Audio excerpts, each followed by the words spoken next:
So picture this, you're a 14-year-old girl and you just got on your family computer and you're browsing through Steam, you see a game trailer for a game called Oxenfree. The trailer is nothing that you've ever seen before and you beg your parents to give you $10 to buy the game and play it when it releases.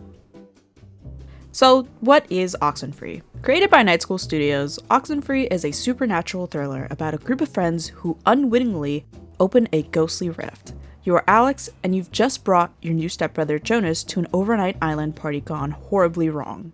Night School Studios was founded by Sean Krankel and Adam Hines, and shortly after they found the company, they started development on Oxenfree.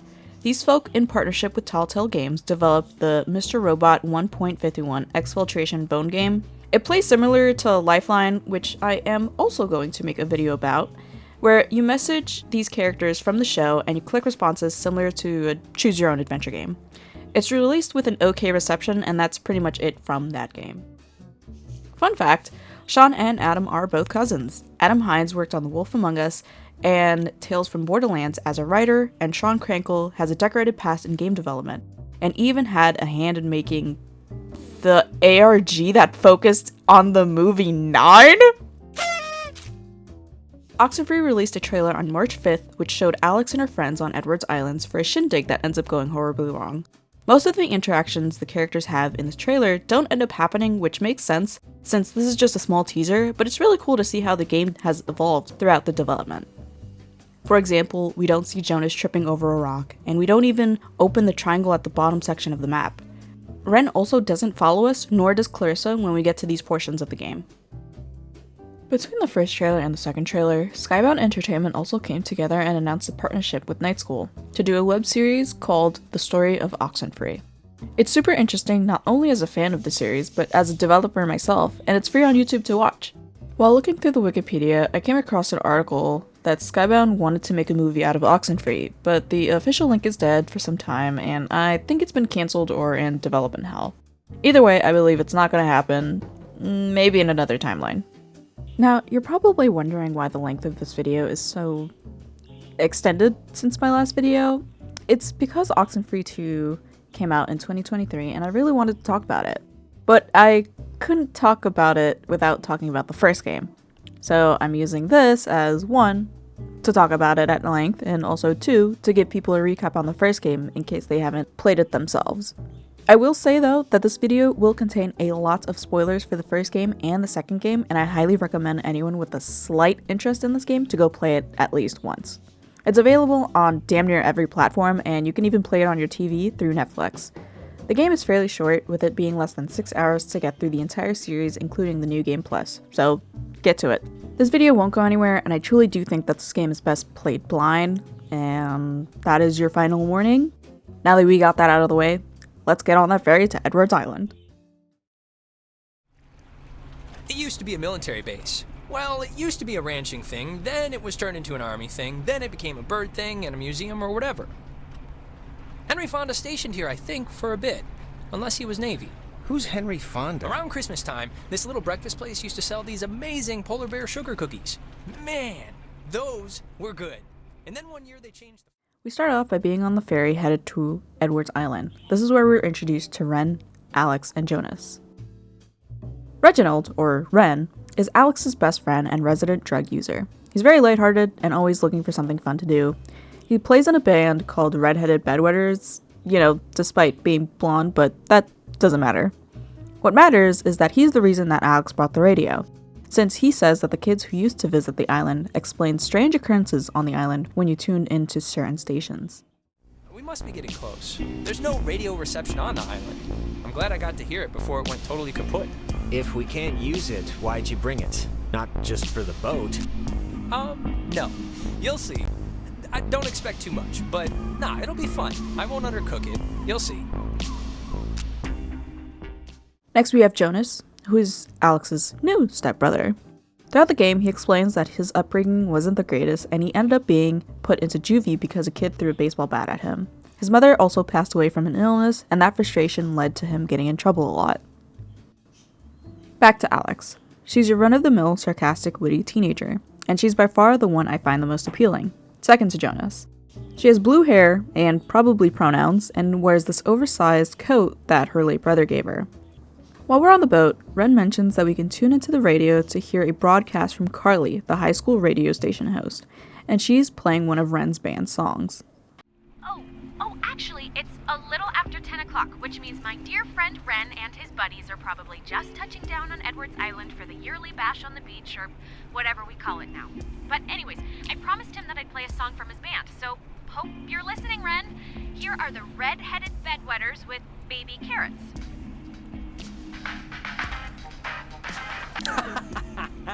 That's awesome. We land on Edwards Island, and we take a short walk through Main Street as Ren gives us a Cliff Notes history lesson.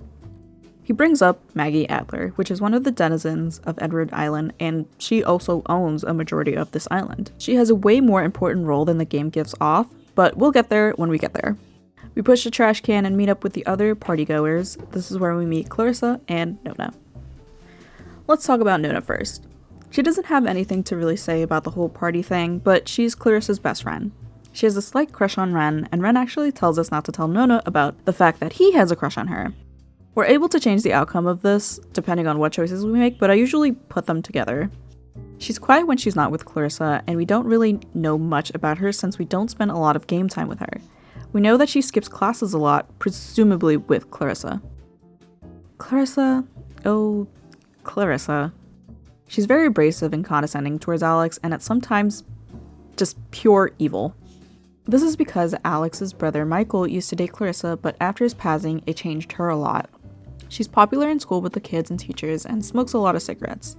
She's neighbors with Ren and has been homecoming queen for several years now. There's more between Clarissa and Alex, but we'll cross that bridge when we get there. Clarissa is surprised to see Jonas and gets flustered when Alex mentions that her new stepbrother. That is Clarissa. How but are she's you her stepbrother? Like, what does that even mean? I'll give you 3 guesses.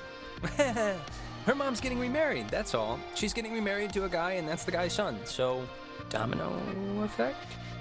Yeah, well, I guess this is happening now. This is a thing that is happening, so... Where's everyone else? Oh my god, it's just Alex and her new stepbrother? Huh, that's it. That's who you brought. That's the group. Clarissa, come on. Don't be mean. This is supposed to be fun. Who said I'm not having any fun? I'm having fun. This is like friggin' Candyland right now. Wait, aren't you all, like, friends? I'm friends with Nona, and I'm downgrading Ren to, like, a creepy neighbor. And you, I just met. Well, Yeah. sorry. I accept your apology. We reach the beach and get a bit more info on Maggie Adler. We find out that she passed a few days ago and her family is currently getting her stuff off the island. We then play a game of Truth or Slap. We go around the line and it's Clarissa's turn. She happens to call us out and ask why her parents got divorced. I answered truthfully and said that Michael died. Why'd your parents get a divorce? Just so Jonas can hear it from you. Clarissa, I don't really care why they got a divorce, just that Alex's mom... You know why. Michael died, and it broke everything, and they couldn't handle it. The end. Well, now you know, Jonas. Don't die and everything will be fine. Okay, Clarissa, you... What? You know, guys, honestly, I think I'm pretty much ready to do anything else besides this game. Man, what is your problem, Clarissa? Just what did I do to make you act like I ate the last piece of chocolate cake on your flippin' birthday? Nothing, Alex. You did absolutely nothing. Ren starts to head out to the caves and we follow. This is where things get weird. Ren takes an edible and then tells us to tune into the signal. This is what makes the light show pop up in the caves below, and tuning into all 3 makes Jonas want to investigate. God, it sounds so... Yeah, it sounds... Satanic. Not what I was gonna say. But close enough. Wait, what was that?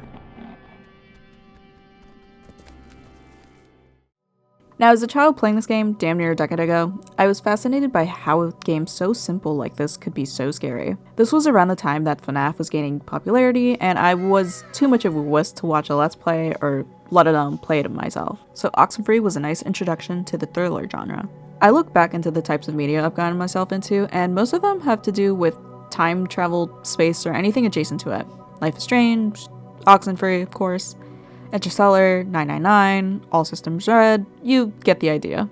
And I think to myself, what would I have been if I didn't get into this game as hard as I did?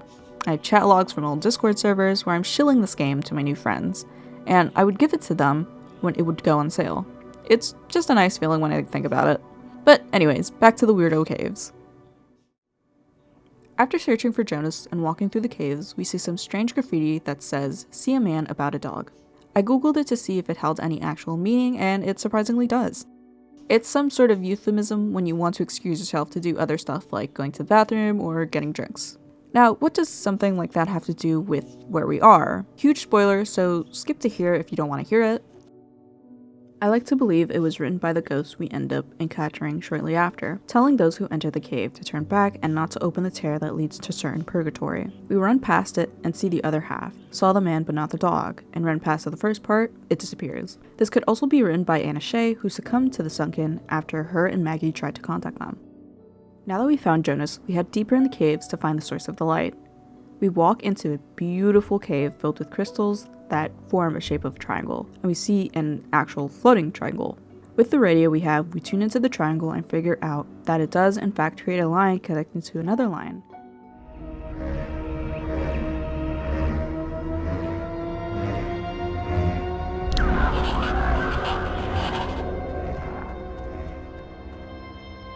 Jonas? Hello? Dear Ditto, everyone.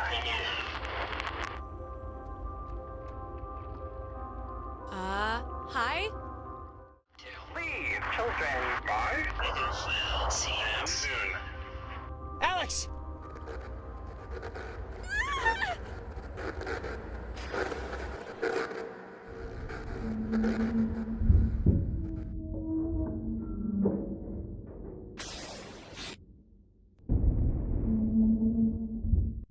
We don't have any recollection of what happened between the time we entered the cave and the time we got here. We head up to the tower to see if we can call out. Ren gives us a call and tells us that he has no idea what happened and he's in the way station in the woods. We get interrupted by another call and it's from Clarissa. She's at Fort Milner and she sounds really distressed. We tell her to stay put, and when we do switch back to the other line, Ren is no longer there. Whatever you do, this is vitally important now. Heed the words. Heed these words. Just whatever you do, don't... And it dies, ladies and gentlemen. Clarissa, you still there? She hung up too, of course. We turn off the fence, and we are able to go find Clarissa or Ren. I usually end up going for Ren, since when you replay this game multiple times, it makes the most sense story-wise. Now that we have a lot of walking to do ahead of us, I want to talk about the music. The music was made by Scientific, who is an American composer who worked on other titles like the Mr. Robot game that I mentioned earlier, and other titles like Peggle 2 and Rogue Legacy Reborn. I will say that his music is pleasant to my ears, and as a fan of the synths and more mellow tracks, his music was an instant add to my Spotify.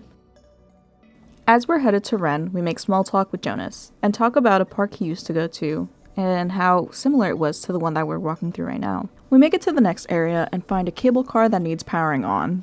We head up to the shack to the left, and we find a circuit breaker, and Jonas insists on pulling it, since Alex knows her way around the park, and she can find the others if Jonas gets electrocuted.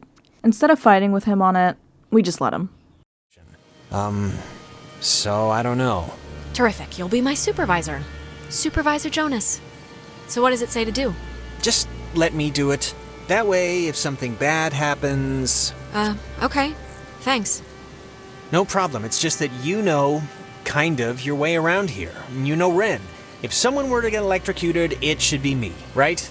It makes some kind of circus sense. I'm sure you'll be fine. Alright, well, here goes nothing. What's happening? Why'd the lights go out? The lights go out, and the only light in the room is emitting a bright red, and this is an indication that we have to use the radio. Something other than that, I don't know. Hop up and down and cry about our bad luck.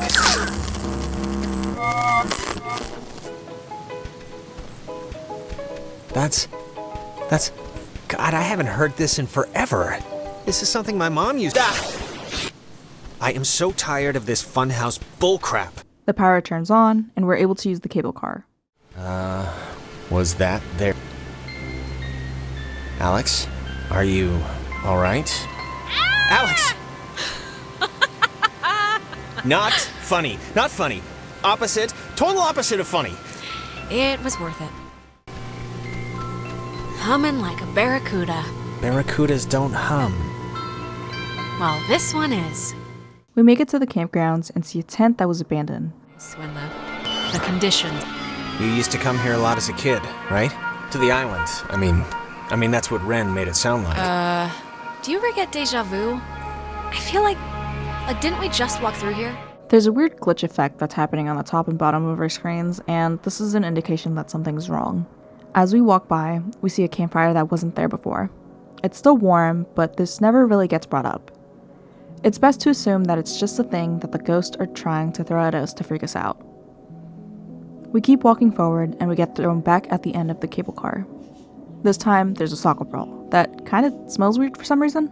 I always imagined that it was like hiding flesh inside of it because of the rotten smell. It could also just be garbage. I don't know. It's a thriller horror game. I imagine the worst, okay? We kick the stinky ball and it gets pushed back. We do it again and the ghost tells us to fetch. Don't want to play anymore?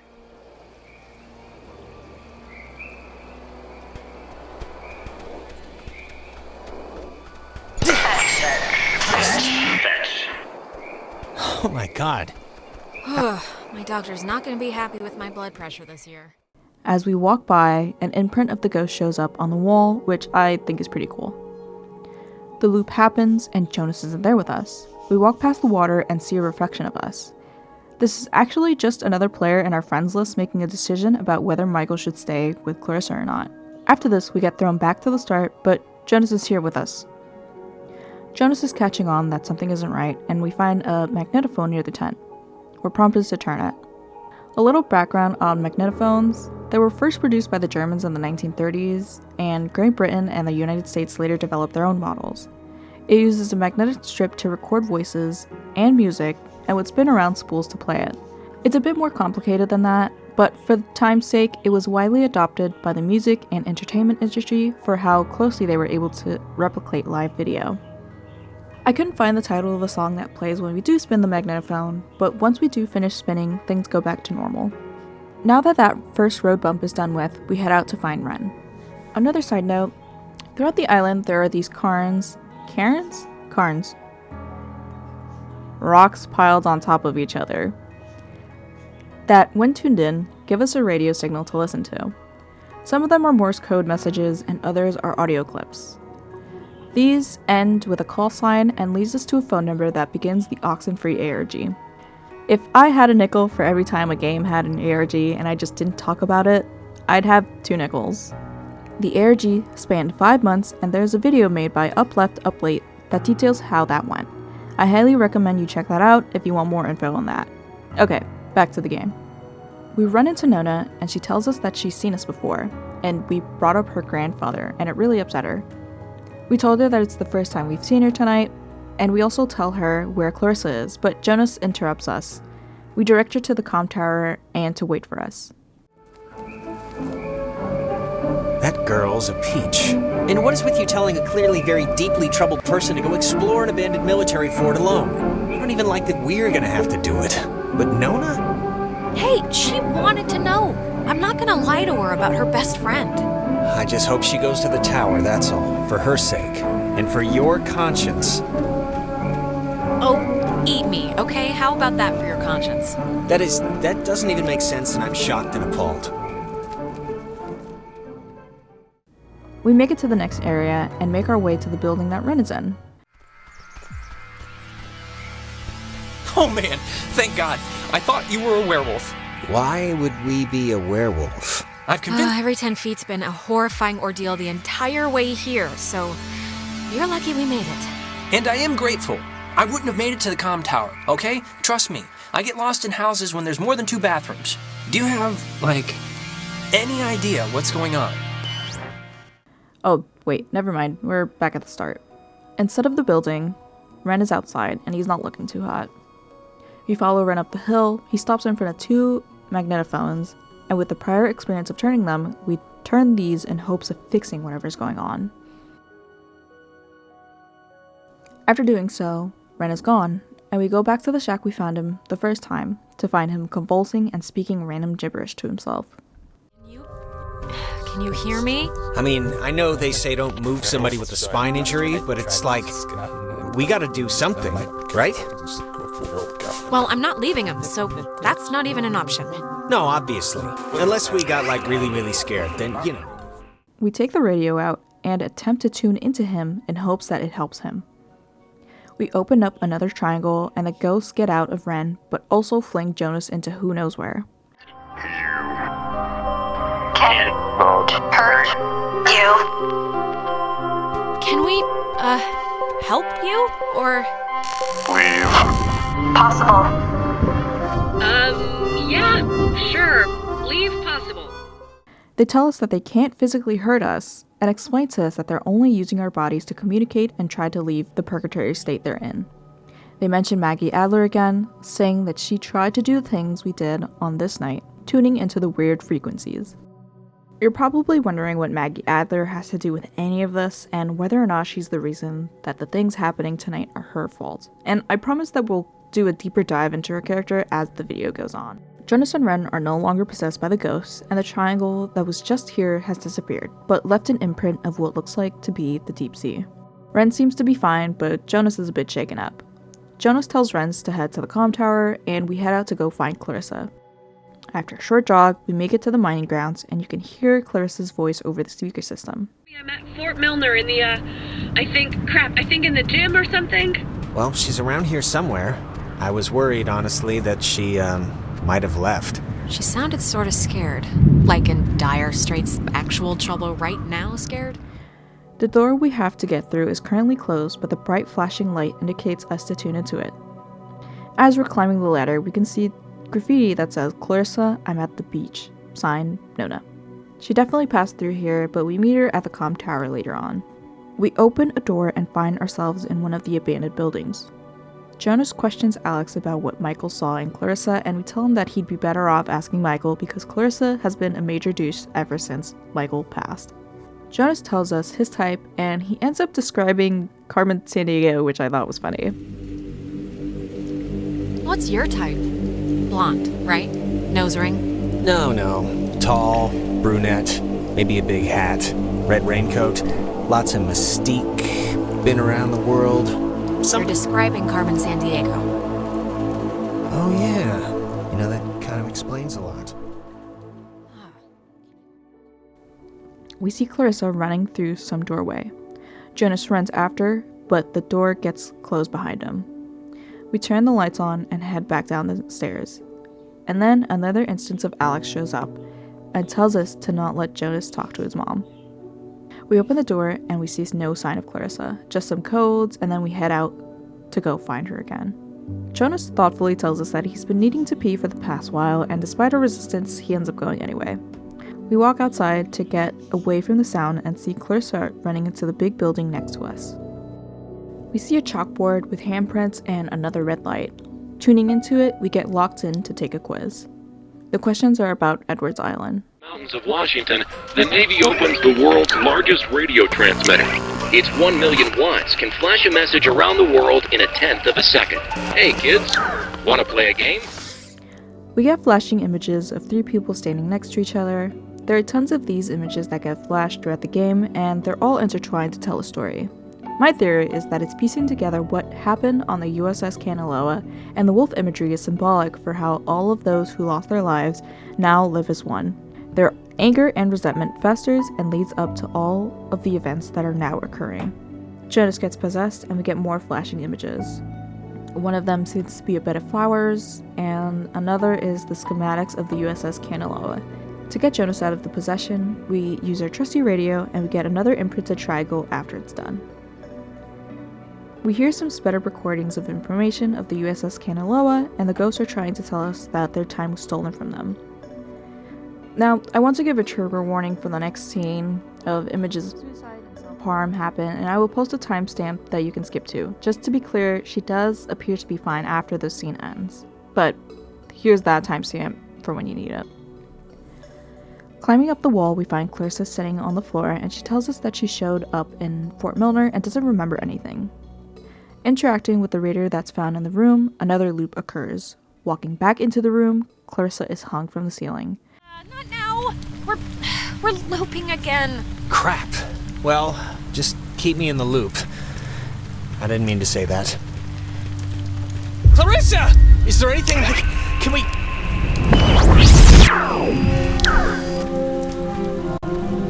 Clarissa? I would have swore she was in here. Better gone than dead. Oh. But after a few short seconds, the loop changes, and we walk back into the room and see another magnetophone. I have no words. First time playing through this, I didn't expect stuff like this to occur, and it won't be the last time either. Clarissa is nowhere to be found. When we walk outside, we head back out to go find the others and tell them what the next move is. We head back to hear that Nona is on the speaker system. Heading to the comm tower, Ren greets us and tells us how Nona is. Ren also tells us he took a second brownie, so yeah. We make it to the top, and Ren tells us that Maggie Adler has a boat on her estate and that we should go out and fetch for it. Jonas is upset and starts bickering with Ren. Okay, so... No, we are not. We are not gonna go with the plan. The first plan put forth by the group's resident Burnout. Hey, come on. Well, and I'm not saying it's the best plan, but what other plan is there really, Jonas? Oh, I don't know. Fix the radio, find Clarissa, set fire to the mug shop. And these are just off the top of my head. Yeah, I'm still worried about Clarissa. But we can't fix the radio. We don't know how. I'm not saying literally do that. I'm just... There's other things we can do. But there isn't. Ren, understand it is completely your fault that we're in this to begin with. What? And now you want us to trust you when things are really bad? Come on, Jonas, this is nobody's fault. Ghosts are never anybody's fault, certainly not ours. We try and mediate, but it's not working. We get a choice on who gets to go into town with us, and I choose Jonas, since he's the most sensible and I don't want to deal with the dude on weed. Ren is really upset about this, but we don't really have time to deal with it. After a long walk, we walk through the town and see Clarissa on a light post. She has the glowing eyes that happen through possession, and we tune into her, but... Jesus. You think you can control me? Clarissa? What? I'm not trying to... You're not trying. You're not trying at all. You haven't changed. Not a bit. Yes, Clarissa, we are... This isn't trying. You're walking around pointing a radio at things. It might as well be a stick. When you're off, the little machine has no more heart than a brain. No more heart. Clarissa falls and lands on her head, but she just walks it off, which is funny, I guess. I don't know. We get into another time loop, and things are bad here. Wait, it's Clarissa's turn already? Yeah, it's my turn. What do you mean it's Clarissa's turn already? I haven't even asked one question. Everyone's asking me. I get to do the asking now. Wait, what's going on? We're back at the... It's Clarissa's turn? Yeah, it's Clarissa's turn. And you, of all people, should know what my question is going to be, because I'm not going to waste it. Alex, what did you do? Explain why me and my best friend, and your idiot best friend, and your new stepbrother... You're not blaming me for this, Clarissa. This is so outside of logic, of reason, of anything that could possibly be anticipated. It's really not her fault, Clarissa. Jonas, I'm sorry, but you don't know who you speak of, dear. Clarissa, seriously, I can vouch for this. This isn't her fault. It has to be her fault. Of course it's her fault. There's no other way this story goes. She creates chaos. Don't listen to her, okay? She's pissed at the world and she likes to take it out on me, and none of what's happening makes any sense anyway. I'm not. It's not No, come on, Clarissa. Let's not do this right You're now. gonna learn, Jonas. I swear to God. The town looks at her like she has a red letter tattooed on her freaking forehead, and the giant, lit up Christmas tree reason why is that Michael is dead because of her. Because of her. Like, do you understand who you're living with? Clarissa, just shut up! Look around. We're not at high school where anyone gives a crap about your pet miseries. Michael was gonna leave town. He was free. He was out of here until this one convinced him to take her swimming for one last God knows what. And he drowned. He drowned in Horn Lake while this one could barely flap her arms. Clarissa, you're completely insane! It's like all those after-school specials that warn you about inhuman monsters. We're all secretly talking about you! Yes, the person who didn't kill her own brother is the monster in this picture, of course. Okay, enough, seriously. Clarissa, this is so... I can't even believe we're talking about this right now. She's... Jonas, it wasn't my fault, really. I believe you, okay? But right now we're gonna break into that office, and we're gonna find the key. And we're going to go home. No. No, what do you mean no? All the Oxenfree. We're out of the loop, and we're back in front of the antique shop. We look for the stuff we came here for, the keys to the Adler estate. While we're in there, we find a letter left by Maggie Adler. Maggie knew about the ghosts and was the one to investigate them. She wrote a handful of letters all scattered throughout the island for people to find. There are 13, including the one we just collected, explaining more about the island and also what really happened on October 25th, 1943. I'll be going over them to get a better idea of who Maggie Adler is and what her role is in this. Each of the letters have clues on where to find them. The first letter speaks on when Maggie joined the military straight out of college. There's a similar statue of a soldier in Maine, where I grew up. My memory of it is, I think, part of the reason why I said yes when the Army recruited me out of college, despite my family's protestations. Anna, my closest friend from childhood, was of course thrilled at the possibility of my escape. I anonymously started the petition in 1975 to have this one made, after the daughter of Kanaloa crewman Francis Salter asked. I don't know why. A marker, maybe, for the hope I once had to help people. Letter 2 and 3 talks about Adler's position in the Army and also the events that took place on October 25th. Recruits learned communications technology here, and several others learned code breaking, it's true. But due to my aptitude in math and mechanical engineering, I was assigned to code making, specifically ciphers with which to conceal projects from even other government agencies. It was a job I grew increasingly uncomfortable with, but my keen interest in radio science had me pulling double duty as a comms officer. I remember one of the Kanaloan's engineers, Francis, calling me a radio woman. As far as he knew, it was my only job.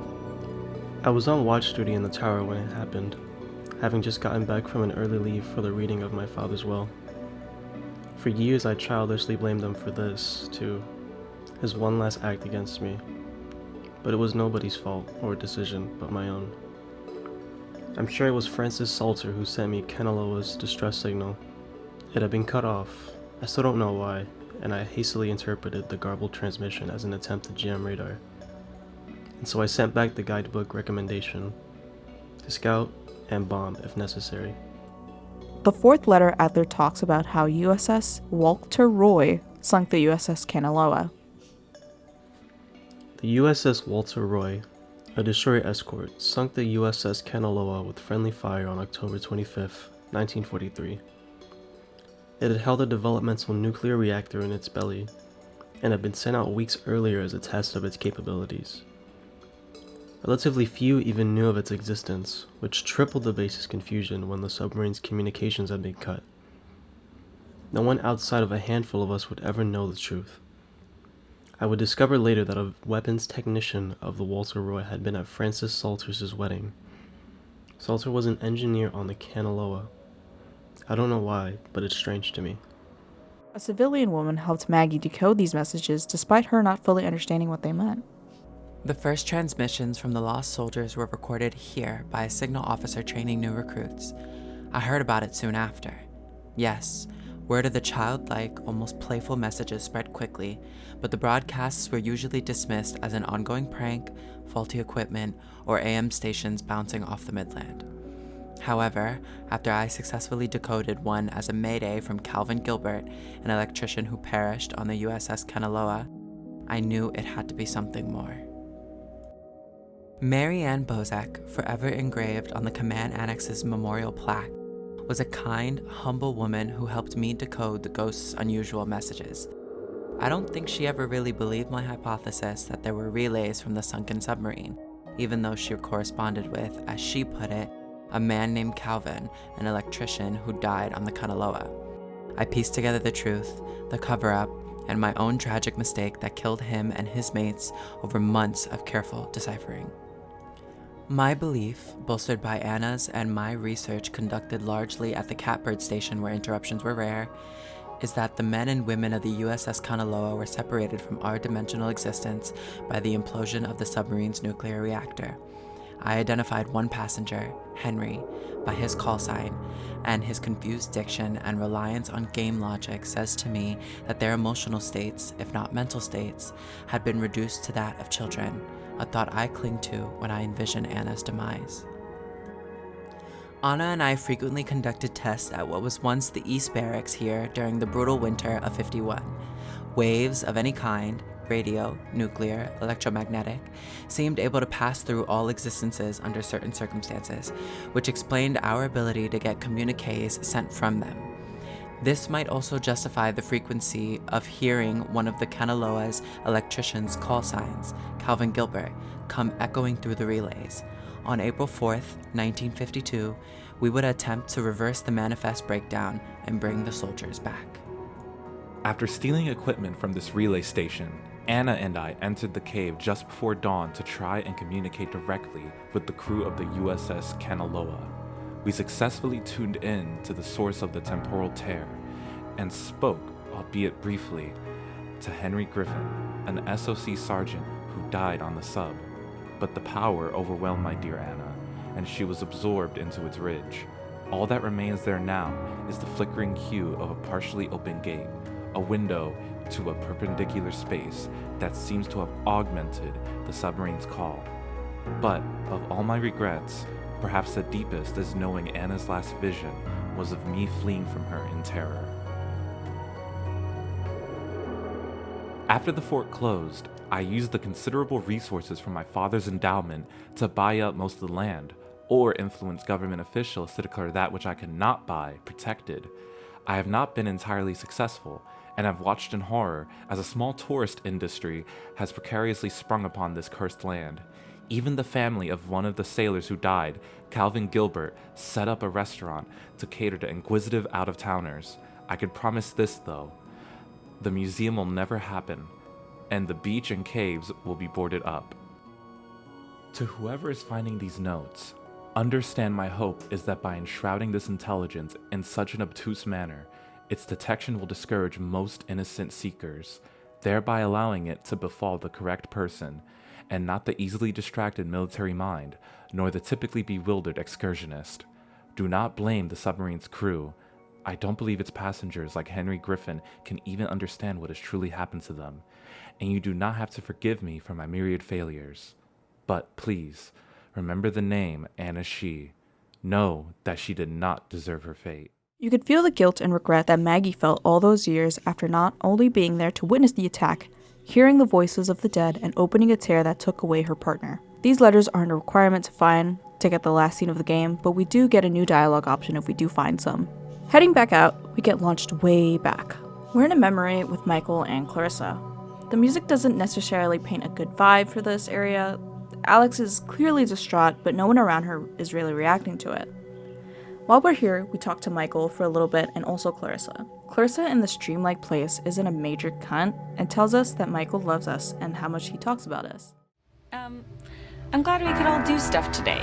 I'm glad you were cool with it. I mean, I know you guys are really close and I know it can be annoying when somebody starts keeping all their time for their girlfriend or whatever. So I think it would be cool if we could continue to do things together. Yeah, I totally understand. And yeah, let's do stuff, you know. Cool. Michael, he loves you, a lot. I'm sure you know that, but he talks about you all the time. Oh, Alex did this, and Alex let the frogs out in science class. Isn't she hilarious? Yeah, well, I love him too. I guess you had to be there then. It's important to me that you like Clarissa, Alex, so tell me the truth. What do you really think of her? Oh God, do what you want, man. Don't ask me for advice. Okay, I'm taking that as endorsement, just so you know. You know, I never noticed. That's a good-looking jacket. I should ask for it back. I don't like my new one. Feels like I got shoes on my arms or something. You know what, Bucko?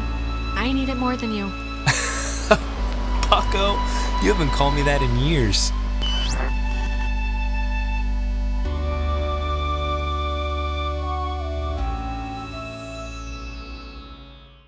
We're back in present day, and Jonas tells us that we were convulsing and doing the red eye stuff. It only lasted 5 minutes, but it spooked him. We make our way back to the Adler estate. where we find Nona and Ren. We tell them that we saw Clarissa, and we proceed to open the door. During this time, I had trouble finding the right frequency, and they were really pushy for me to open it. It was funny. Go on a Clarissa hunt. All right. I think you're supposed to use the radio to tune into the gate, right, Alex? So are you gonna try the gate thing, or? If we're still gonna go to the house, let's just do it. Try the radio, Alex. We get the gate open, and we find the boat that we used to get off the island. We also see a pretty awesome house that I'm probably jealous of, but anyways, we head inside and find Clarissa sitting inside. We rummage through Maggie's stuff and we find the attic. The chest has a padlock and we need to find the code. We go outside and find the basement open and Ren inside. We find the padlock code and some rails. We go back up, open the chest, and we get the keys to the boat, but not before the ghosts took over Clarissa and are able to speak more clearly through her body. Her soul is slowly getting consumed by them, and soon there will be nothing left if we don't act fast. We do another game, and the ghost leaves. We get another Alex and some more magnetophones. We then have to figure out a way to fix everything, or at the very least, get out. We go downstairs to the basement to find some reels that Maggie left, detailing that she found out about the time tear and the ghost. We learn that there is a bomb shelter that leads to the cave, and we have to open it. We also found out that the only way to close a time tear is that someone from the outside has to go inside to close it from the inside. I know there's a better way to explaining that, but that's just how I wrote it, I guess. I don't know. I don't rewrite scripts. Anyways, we can open the cave door by sending out a signal from the comm tower and the way station, so we split up and head out. But before we even take 2 steps, we get a vision of Ren drowning.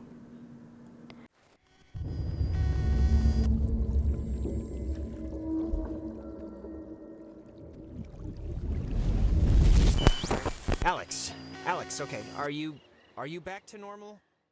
We see if he's still with us, and he's fine for now. Jonas, for some reason, didn't want us to check on Ren because we were on a time limit. I don't know, this one felt a bit weird when I first played it. I just thought it was a little out of character, but anyways. We make our way out, and we're seeing stuff from the ghost's time getting pulled into our time. When we get to the next area, we get sent into another time loop. God, we're in another loop-de-loo. They always come at the most appropriate times, don't they? Yeah, they do. Thanks for the update. Going down the rocks. Ren! Nona, what happened? What's wrong with Ren? Ren, he had an accident. He died. I couldn't. Oh my god, Ren, I can't believe this. What happened? He drowned. He took a fall. I don't know. He just stopped. The most haunting part of this is when Nona just says that he stops. Like, Jesus Christ, what does that even look like? The ghosts take over Jonas, and we start to argue with them, and they try to make a deal with us to keep Clarissa and everyone gets out free, or everyone stays to suffer. We end the conversation with possessed Jonas and find more magnetophones. Fixing the loop, we can hear Nona and Ren through the speaker system. We go to the way station and send the signal. Jeez, finally, thank you. If you're being sat on by a very large burglar, just mash the dial with your fist, please. Oh, thank God, I'd like to report a poltergeist. They've come into my house, they've shaved all my cats, they look better in my mittens. Oh, I just need any and all advice you can give me. Well, first... Can everyone just shut up? You can play dress-up phone time when you get home. We got work to do. All right, Mr. No Fun. No fun? What is that? Swedish? Then we walk to the shelter, but not before. We're thrown into another memory. This one is on how Michael tells us that he's going to commit to Clarissa. He's also frustrated on the sameness of the town. Huh, that's not bad. I cannot believe I had to pick you up from the police station because of Grand Theft Auto. I mean, that is too funny. Yeah, whatever, man. Alex? Stop it. Just stop. You went bad again? Ren and Nona tells us that they're going to start dating. We take a final photo. We say our goodbyes, even to Jonas, even if he's coming with us. We head down the ladder to find a magnetophone, but we're not in a time loop, so what gives? Doesn't matter. We open the door with the radio, and then the magnephone starts playing. Wait. Okay, you know what? There's like the 10th time we've heard this song all night. There is something going on with... Like, why would this specific tune be all over the place? I have to know what's going on before... Okay, if it'll make you feel better, we'll investigate the case of Jonas's mom's weird song before we save our lives. Sounds perfect. It's like breaking or something. Can you fix it?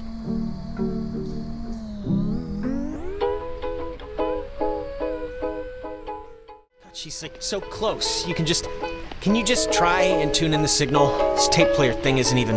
I have no clue what's going on, but if you could just help me with this right now. Come on, I'm sorry, but please, can you try and understand what's happening here? Just please help me out. I just can't really get this to change, or... Mom? Okay, Mom? Whoa, Jonas, wait!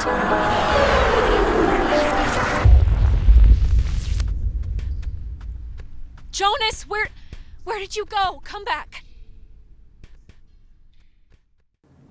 Without Jonas, we enter the cave. We get our final conversation with the ghosts, and they tell us that nothingness is terrifying. Tuning into the triangle, we attempt to connect it. The ghosts proceed to talk to us out of closing the portal, and so we teleport through some areas of the map. We make it to the underground ocean, where we stand in the wreckage of the USS Kanaloa.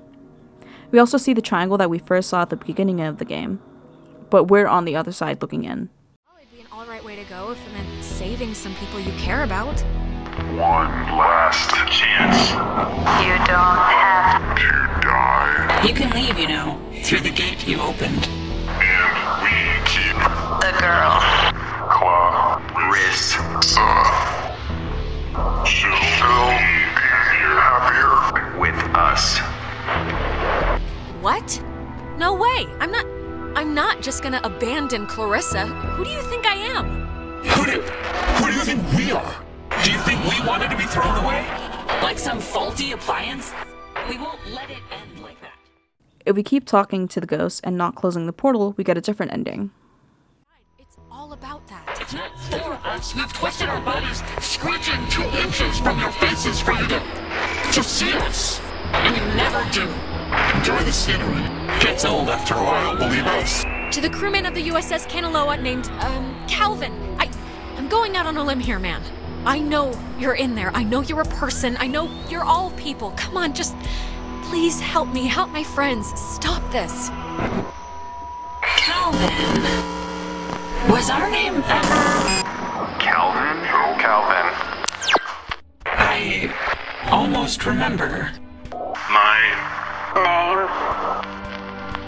Come on, guys. Be braver than this. This is a cowardly thing you're trying to do. Be better than that. I am that. Calvin Gilbert. It's hard to remember certain things. Our faces went a while ago, then our names. Our names. But our anger. Anger is, we're afraid, all we have left. It's kind of the last stitch. If that's really all you have left, then you can always take it with you. Scrap it. Keep your nature. We'll keep ours. Maggie will have this friend, and you sort of remind us of her. strange girl. Odd-tempered. Take care with the time you have left, child, and take notice of what you choose to. We didn't close a rift, but we kept Clarissa and the ghost at bay. Their anger is what they will forever carry in this timeline and hopefully the next several. We've convinced them to leave the people alone, and hopefully it does work out in the end. We're thrown in the other side of the Alexes, and now we're making the choice to tell other players. We get our final memory, and it's inside our house with Michael. He tells us that he's writing a speech for graduation. Michael got accepted to state school, but he's thinking about leaving with Clarissa. He's asking for our blessing. First. So, can you just wave your hand over my head or something and say I'm alright to do this? God, it's hard for me to say since I love you, of course, but you should do it. Totally. Even if it explodes in a nuclear war-style breakup, you'll regret never trying. Thanks. That means a lot. Alex, just get good friends, okay? And when you're with those friends, just say yes to everything. And keep away from boys when you talk to them, it feels like you're performing. But also, stay away from girls who look you in the eye for too long. And match every beer with a water. And take classes outside of school. Michael, what's this for? What are you doing? This is a just-in-case package, okay? Just in case I'm not around. And I love you, and you're amazing, and that's it. So... I love you too. But soon, I shall be so I cannot remember any but the things that never happened. Yeah, I don't know.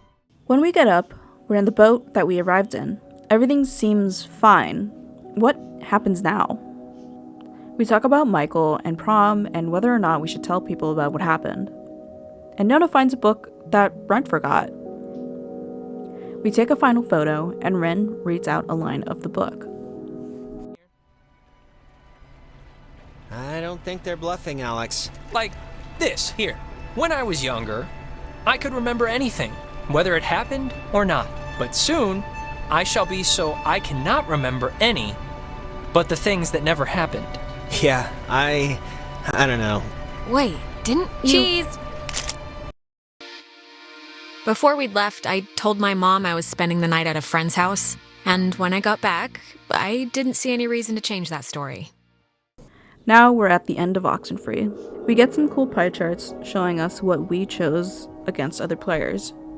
There are some slices that are a lot smaller than others, and this is because there are a lot more endings than you think.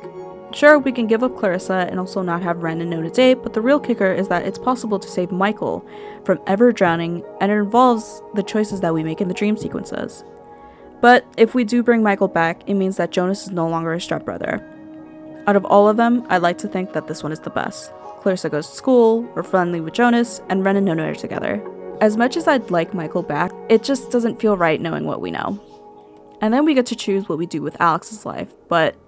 I need time to figure out what I want, I guess.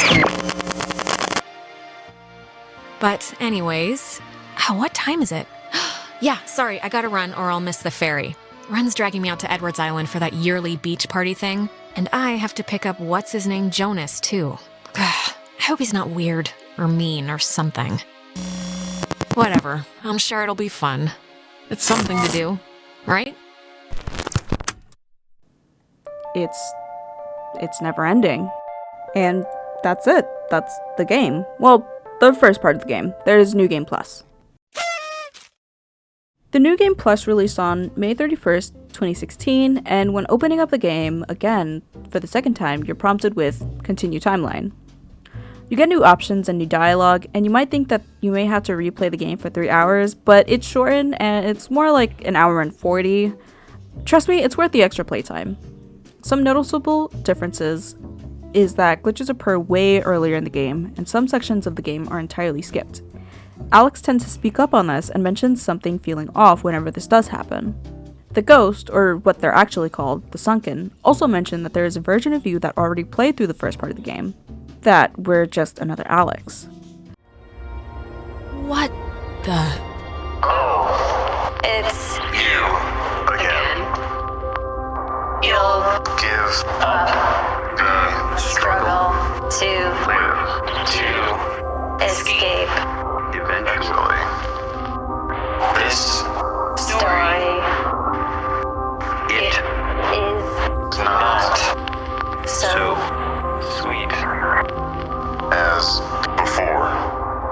Me again? What do you mean? These another Alex, infinite Alex, and endless. Before we get on the island, and we get a transmission from the past Alex telling us not to go on the island. Some other noteworthy stuff is that wherein we sit in the chair that we previously used to play a prank on Jonas, is now used by the Sunken to talk to us. And not in a nice way. When looking for Clarissa in Fort Milner, the room she's in has a much bigger radio setup than before. In this playthrough, I also chose Nona to come with us into town. I haven't really chosen her before, so it was kinda nice chatting with her. It also happens to be her birthday in a couple days, which kinda sucks for her, but what can you really do? When we get to Main Street, we can tune into the car's headlight to get a scene with the sunken. But that's pretty much it for the New Game Plus. It was short and sweet, but definitely worth playing it. Now, as I've stated at the beginning of the video, I played this when I was in high school, and now I'm out of college, designing my own games and creating art and whatnot. And when I tell you this used to be my personality for the longest time, you would have to believe me, and if not, ask my friends. When I first played, I tried convincing a lot of them to just put it on their wish list. This game shaped me as a person, and I cannot be more thankful for the developers and everyone involved in the creation of this game. There was a channel back then called Geek Remix that would play this game in full and would drop lore videos and theories on what was going on in the island.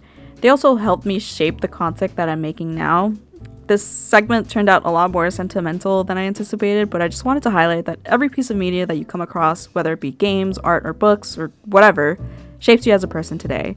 And being able to reflect on that is a different type of feeling I don't think I can really describe. Every action I took led me here, and I don't know where I'd be if I didn't come across this game. Now let's jump ahead to July 12th, 2023. We find ourselves at the Oxenfree 2 release date.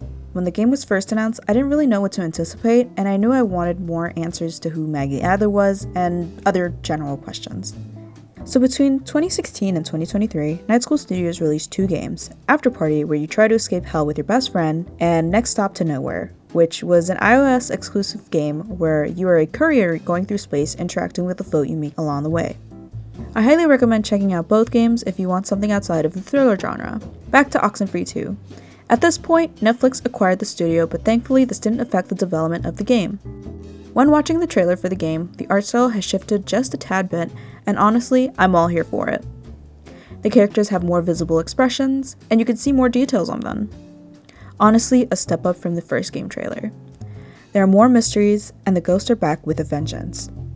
I have a love-hate relationship with this game because although my favorite game in the entire world got a sequel, it wasn't what I expected. But wait, I'm not saying that the game is bad, just saying that there was more to be desired. I still hold it to a high regard because trying to tell a story to something that seemingly can't end is really hard, and I appreciate what I got. So everything is timestamped if I'm not lazy.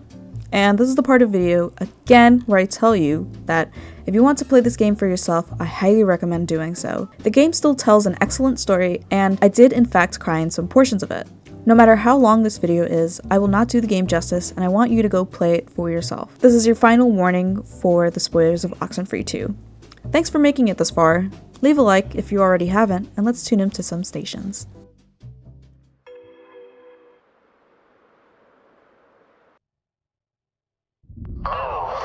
It's you again.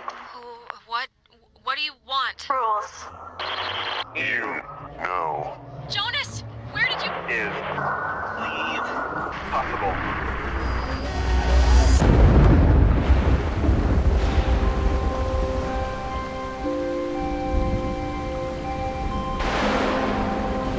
Hello? Anybody here? Am I... Is this another...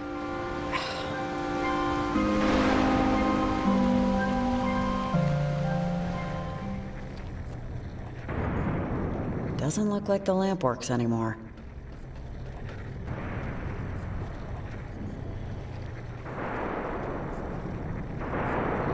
What is this thing?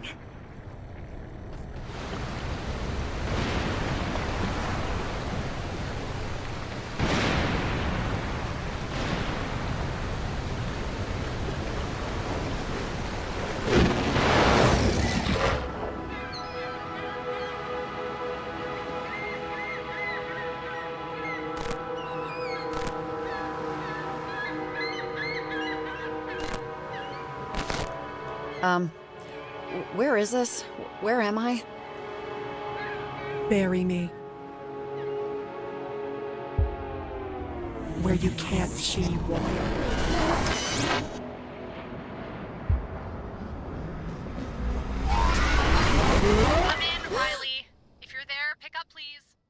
Woken up from a sudden dream, if you can even call it that, we're in Kamina.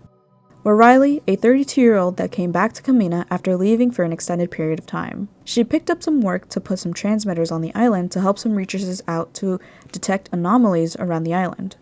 Evelyn is one of the environmental researchers, and she's the go-to person whenever we have to put down a transmitter. We get a splurge of information from Evelyn about why we're planting the transmitters, and we're told to go to the general store. We head to the general store, but it's closed. Evelyn tells us to head to Jacob. He's the other person who's working on this job with us. We open our map, and holy cow, this game is huge. It feels huge too. Despite playing this game twice now, I still get lost, and the map is definitely super helpful. We head to Jacob, and we see him, and we notice that his car is broken down. We call Evelyn, and she tells us to head out to plant the first transmitter. Jacob is nice.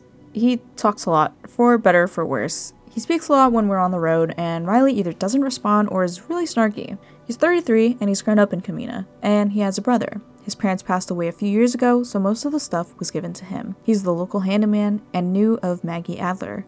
Anyways, we head out to plant our first transmitter. On our way, we look at some symbols that were drawn here by some people who were part of a group called Parentage. Parentage started because some folks saw the portal open and believed it to be paradise. They named this place Planet Shine, and they use all the resources they have to try and open it up and reach it. There are rumors that they were able to open up the portal, but instead of radio waves, it was with human sacrifices. It's unclear how many people actually died, or if it actually did happen. The headquarters of Parentage ends up being a skip and a hop in Kamina, and is led by Cyan and Marigold. They had a child, and that's Olivia, which we meet shortly after we place the first transmitter. They passed away in a plane crash and left Olivia with her aunt and uncle. We'll get more into her character later in the video. We get to the next area, and Jacob asks us about us as a person. Riley comes off as very closed off to Jacob, and it makes sense. She's not in a good place mentally, and the reason that she came back to Kamina was because her father isn't doing great physically. Her mom also left her when she was a child, so she also has mommy issues. We'll take the second to talk about the music in this game. Scientific did another stellar job doing the soundtrack for this game. The sounds are similar to the first game, and they're very ambient, and I think it works well with the setting. There are moments in the game where we just hear the noise of the forest, and then the soundtrack kicks in, and I think this method is definitely better than the last game, where you can hear the audio cutting out mid-loading screen. I don't have as many songs saved from this game. It's still nice to sit through when you're working on stuff, and it's not too in your face, and sometimes you forget that it's even playing because it works so well when you're playing the game. Before we freeze our butt off, we head to the top and place our first transmitter. There's a strange storm cloud above Edwards Island. We place our contraption down and fiddle with the knobs till we calibrate it to point towards Edwards Island. Evelyn gets some weird readings, but before we tell her... Jesus!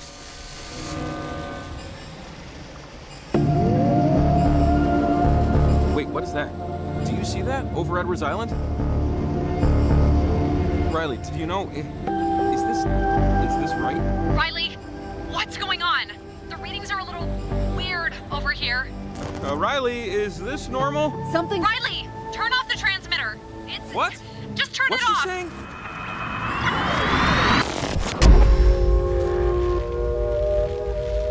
No! God, I can't believe this! The portal. Something's wrong with it. I was almost there. What is that touching it? Is it lightning? What?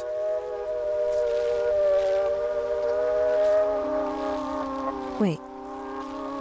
There's someone here. What the hell is she? She did something. Whatever she did fried our antenna. Mom, come on. You tell me all the time. Don't let the concerns of others concern you. Right? Wait, who are you? Come in, Riley. If you're there, pick up, please. Riley, answer, please. Woken up from a sudden dream, if you can even call it that. We're in Kamina. Riley, a 32-year-old who came to... Wait a second. Did we jump backwards? We were just at Camper Cape. What happened? Okay, I guess it was just a bad dream. We head to the general store to find Olivia. But our antenna, it broke. They planted the beacon thing and it ruined everything. Got overworked. I'll have to repair it, rebuild it, or somehow. Well, ruined. Look, it's her again. She keeps trying to.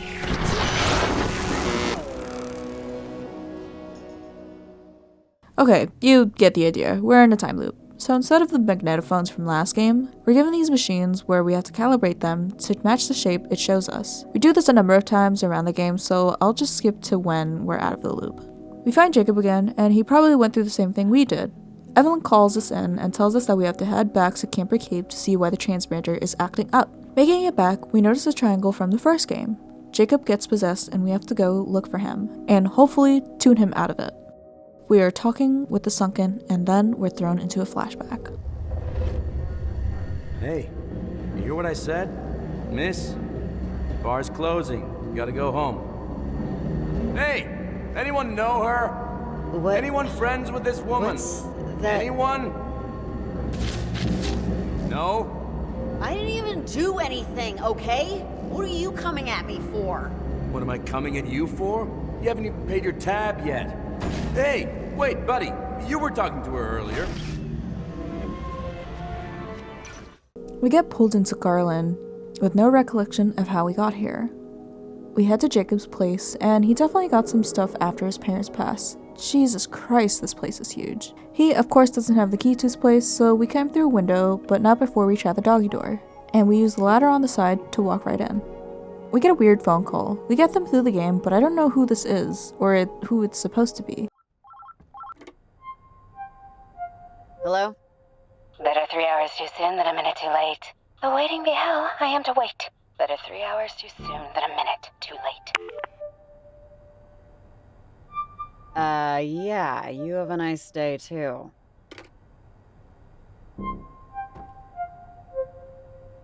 Oh god, I could go for a pizza right now. But yeah, we let Jacob into his own place.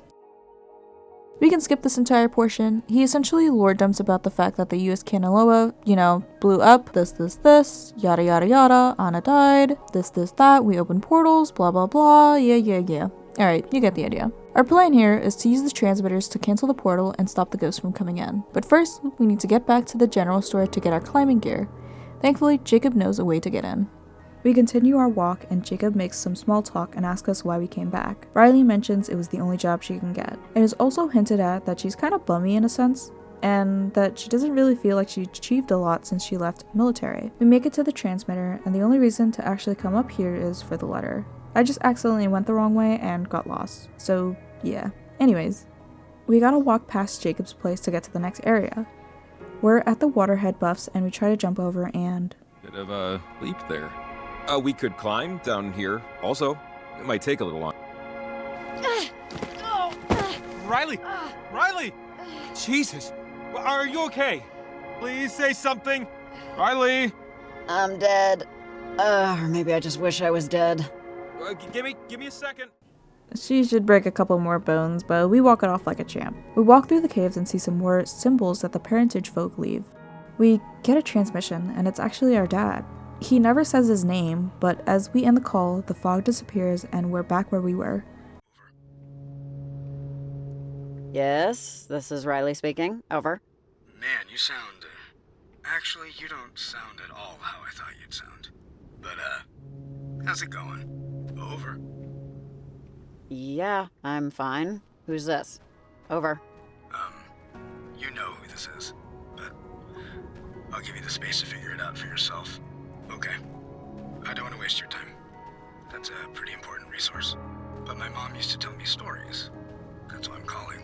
Because one of the stories was about tonight, and the things that are going on. Anyways, I just had a hunch. I'll see you later. We actually get another transmission from a guy named Nick. He's a sailor who managed to pick up our frequency. He tells us to look for his backpack. We find it, and we call him back. He lets us know he's available to give information about the island whenever possible. We head back into the caves, and we have to figure out a way to get to the other side. We climb our way down, and as we do, we get some flashes of Jacob dead in the water.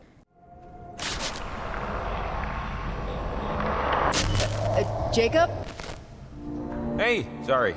I guess another way out over there, but false alarm. Just a wind tunnel. Let's just get the hell out of here. Yeah. We come across a birdcage. For some reason, it kind of sounds like a radio when it squawks. We climb down, and we see a rift.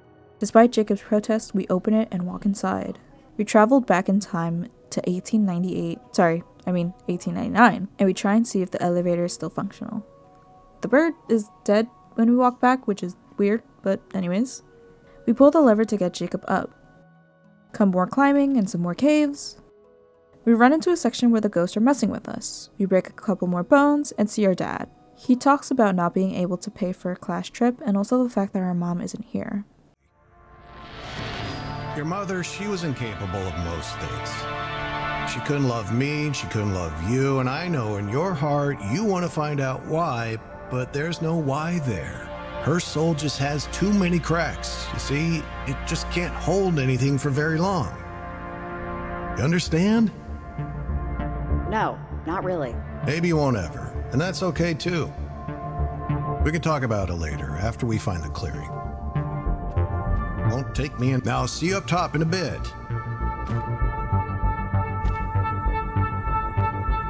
Meet you around the bend. We climb up and we don't see him. One of the kids is here and they're frantic. The ghosts are here after her and we're trying to help her out, but... Wait! I don't want to go to the store with you. Violet? No. Or, did she? Because I told them I would. You can't make me. I'm almost... Jacob, are you, okay? I'm 17. I am. The chatter from Violet sounds like an argument with her parents, and she ends up falling off, restarting the whole bit. We see Dad again, and he's scolding us again about getting into a fight. He tries to console us about all the anger we have. He's an electrician, so he makes a metaphor about grounding your electricity into the penny. Why'd you do that? Well, electricity is a lot like you, actually. It's always mad. And being mad is what lets electricity do its job. But sometimes it can be too much, and that's when people get hurt. Just focus on the penny, and just let it go. Just let go of being mad. Because sometimes electricity just needs to go somewhere. Sometimes, sometimes a lot of things do. Is this making sense? We're back, and there's another machine we fiddle with. Gonna be honest, this one took me a long time, but I eventually got it. Jacob is back, and Violet is frightened and wants to go back home. We tell her to head back so that she's safe. Then we go plant the transmitter. We're with Rex, and he's angry. A kid was making fun of his hair, and he got physical. We try and talk to him and give him the electricity metaphor, but it doesn't work this time around, and he ends up throwing the penny in the ocean. It's a penny.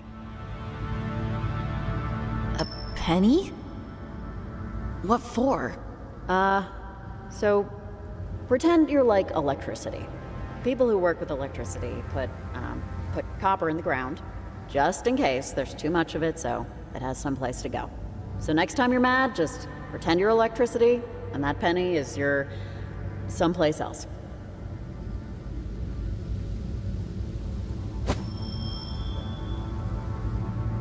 Hey, what are you doing? We both know that's not gonna work. No, I don't want to... The scene kind of hurts a bit because he's just a kid and he doesn't know how to handle anything really, let alone his emotions. Not being able to articulate or control something that feels innate to you can feel awful. Like something's on your chest but you can't let go of it. Anger is one of those emotions I don't really feel until all my buttons are exhausted. My wife says I have the patience of a saint, and I know there are times where I just sit and seethe because I don't know where to put all my anger at. Other people just shout or punch or cry, but I kind of just sit there with a hot head, not saying anything until it goes away. I can get Rex to some extent when someone tells you to try and calm down and it doesn't work. Now if we put ourselves into Riley's shoes, this interaction probably hits her more. She doesn't know it, but that's her kid. Rex carries all the stuff that Riley does, her anger, her abrasiveness, and impatience. Riley for sure has cooled down a lot since she was a kid from the stories we get from her and her dad, but if you were to talk to your younger self, they probably wouldn't have listened. Riley has already lived through her anger, and it's put her in a place where she is now. Going from bar to bar, to picking up a job that she probably got off Craigslist. She wants the best for her kid, even if she doesn't know who it is yet. And I'm gonna be honest, when I was in college playing this game, I could not relate to her. But 2 years after graduating and not having a stable job or being in a place I want to be out of college, her character arc hurts. I get what she means, and I know that things are probably gonna be alright. I'm still clueless on where I want to be in life, but hopefully it's better. Alright, back to the game. We make our way to Jacob's place, and as we walk, we get transported to what seems to be a memory Olivia had of her parents. Cyan, Olivia's dad, talks about how killing someone is like wasting their time all at once. Before the memory continues, Olivia notices us and yells at us that we should not be here. We wake up from a dream, or teleport, whatever it was, and we start heading out to the next transmitter. We see Charlie, which is one of Olivia's friends, and we chase him down. He has something in his hand, but he locks the door behind him. Jacob gets really upset, and we try and talk to Charlie to open the door. It doesn't work, so we head to the ranger station. We head inside, and it's mega trashed. We get a new contact from another station, and her name is Shelly. We also find the keys to the place and report that this place has been trashed to Shelly. We're at Horseshoe Beach, and this place is calm. Too calm. Charlie's on the other side, and Jacob runs after him. This is one of my least favorite parts of the game, since it takes a lot of running. I don't like running. So, to make a long story short, we get a call from this kid, I think, and they make us play a game of hot and cold. We find items and get access to the cave. We find a shoe, and the screen goes nuts. After choosing the correct scene, we're meeting up with Rex again. We're having a funeral for Lewis, Rex's pet. Grief is weird, and Rex, I assume, doesn't fully understand what he's feeling and apologizes to us for being mad. Please don't die before I do. Get out of tomorrow. Just be here, kiddo. Just be here.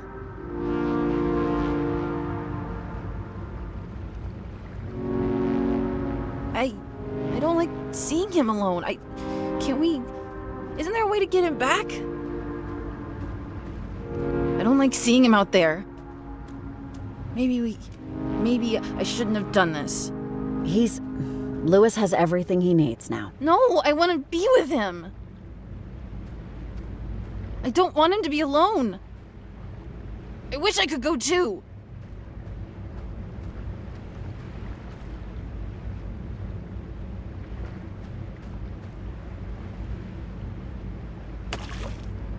Damn it! Hey, what are you Damn doing? it! I don't want to see him. I don't want to... Mom? Riley? Riley? We're back, and the more I get scenes of Rex, the more I sink in my chair. The scenes are uncomfortable because, whether you like it or not, there is a part of you that was Rex, or Riley in that moment. Not being able to know what to say, and not knowing what to do with your feelings. Human emotions are complex, and I think that's kind of the point of Riley's character arc. She's not a good person nor bad person, just a person who has feelings and let them control her for the better part of her life. Everyone has been Riley at some point, and we don't really get answers on how to handle it. Even with therapy, life has no real meaning, but that doesn't mean you can't give it any. We catch up with Jacob, and we see Charlie. He argues with Jacob and pushes his buttons. Tell us what you and your little pals are up to, and we'll think about letting you go. Letting him go? What we're doing tonight? It's gonna change our lives. Change everything. Hand over the stuff you stole from the ranger station. Oh, this stuff? Are you kidding me? Funny. I know, right? That's it. I've had enough of this whatever this is. I swear to God, if you don't start talking some sense right now, you're gonna get your mouth smacked off your goddamn face. Hey, whoa, you understand? Okay, all right. Enough. Jacob, stop. Just stop, seriously. This is getting bad. Getting bad.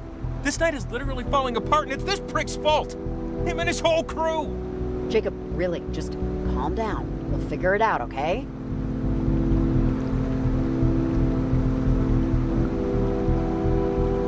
Fine. Whatever. Do it your own way. Jacob is definitely out of line in the scene, and we try and get in between the two. Jacob tries to explain to us that him and his friends are trying to make things right. Charlie gets possessed, and we try and help him out. We tune into him and hopefully push the ghost out. We are greeted with more triangles and more ghosts. The ghosts try and talk to us about our parents, though are angry and vengeful. I'm sad that they're written like this, because in the first game they were just seeking a way out, but this time they turn evil in 5 years. Which, sure, whatever I guess. Jacob goes night-night on the bridge, and we pose the next transmitter. We're with Rex, fishing. I should have just kept that stupid pen. Can we leave? Please, I'll share my hush puppies. You are young, and life is long, and there is time to kill today. And then one day you find 10 years have got behind you. Kiddo, this waiting, this is what it's all about. Waiting is what makes everything worthwhile. Well, it can also still suck. Which it does. Oh, you owe me so much pizza after this. Hey! Check it out! I think I got one! Almost got him. Oh, can we fry him? Is that a thing? I want to eat him tonight. Sure, if it's big enough. It's dead. Mom? Mom? Mom? Come on, we're leaving!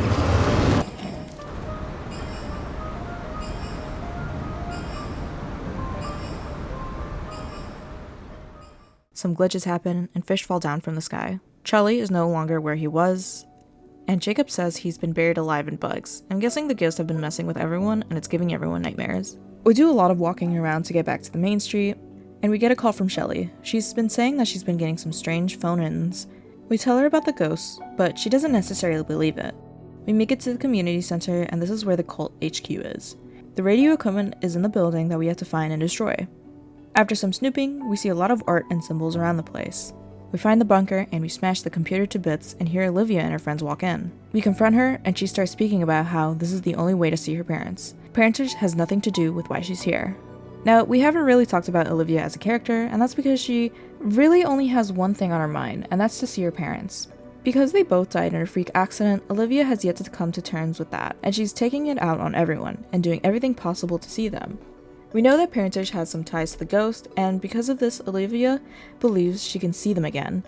We know that they're not actually some sort of god, but just some fucked up souls trying to take advantage of a girl who's grieving. Rex and Olivia share some similarities in that their emotions are driving them to do certain things whether they want to or not.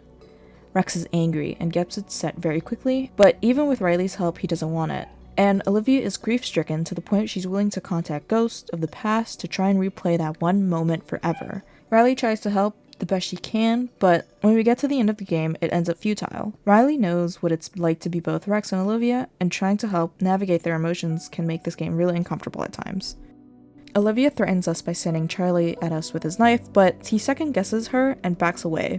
Our prior interactions helped us here because they didn't want to engage with us because we were nice. The ghosts are here, and they try to talk to us, but more so manipulate Olivia into turning into a signal. In this section, we have to chase her down to stop her. I actually really like this portion. It was just creative and the intensity was there. I actually didn't know if she was able to tune into it, but I didn't want to figure that out. Charlie spills the beans on what Olivia was trying to do. Olivia goes into further depth, and after a little bit, the ghosts possess Olivia. Alex doesn't know if the transfer of bodies will actually work. Either someone gets stuck or someone gets absorbed. There's no good outcome here. Alex intimidates us, but we're not going to let that stop us from pressing the transmitters. We head out and make the long trek out. Not before taking a break. So sometimes programming, like bird programming, has a glitch. And birds will actually fly north, instead of south. And the ones that do, they hook up.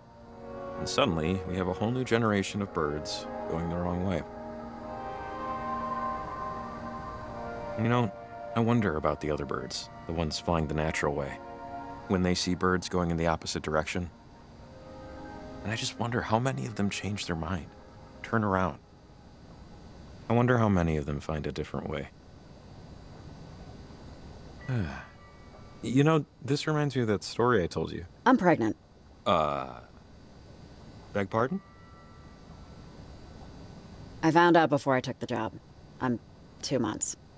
Then I do have a 2020 hearing, yeah. Congratulations? I'm sorry, is this a balloons and yay type of thing, or, let me know there. No balloons. Copy that. Okay. I am understanding more why you'd want to take this job. Security, I sense a security. Maybe you're planning to move back. I don't know. Actually, I don't know why I'm talking so much. So I'm just gonna take one colossal, metaphorical step back and let you drive our, little chat here. Starting now. Step taken. You can, look, just ask whatever you want. It's fine. If you don't already know, which one would you prefer, a boy or a girl? I have no idea when you can, identify. Look, if it's human, I'm happy. Fate can sort the rest of it. And, any names?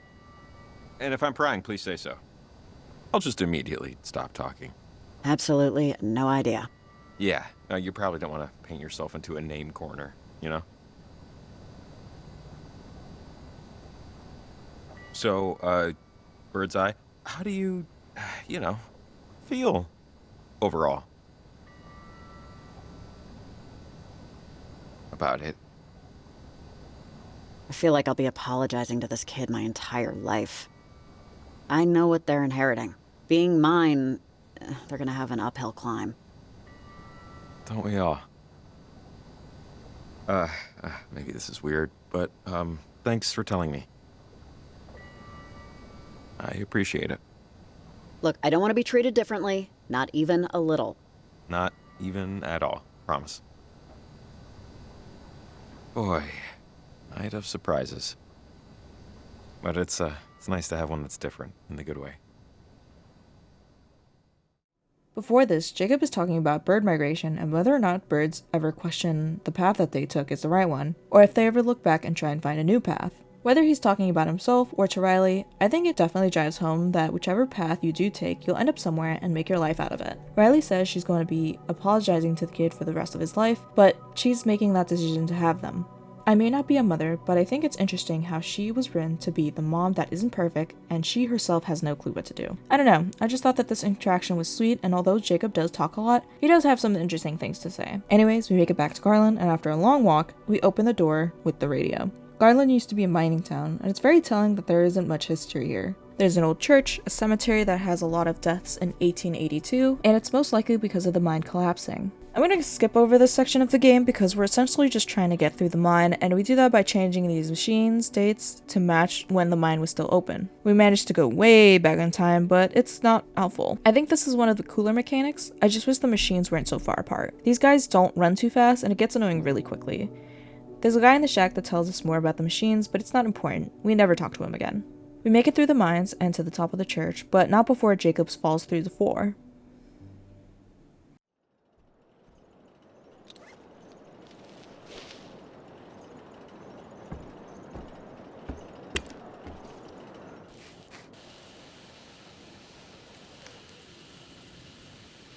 Hey!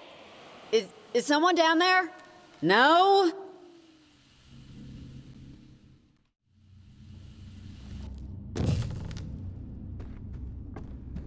Jacob? Where are you?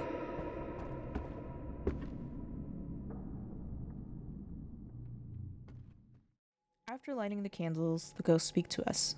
Another machine appears, and we try and fix what's going on. At least. I'd say we're due some. Yeah, here's hoping. I think after tonight, I'm going to officially not rely on hope anymore.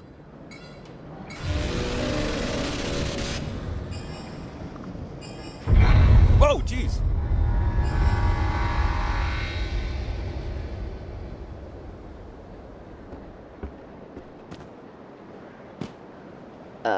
Did we do it?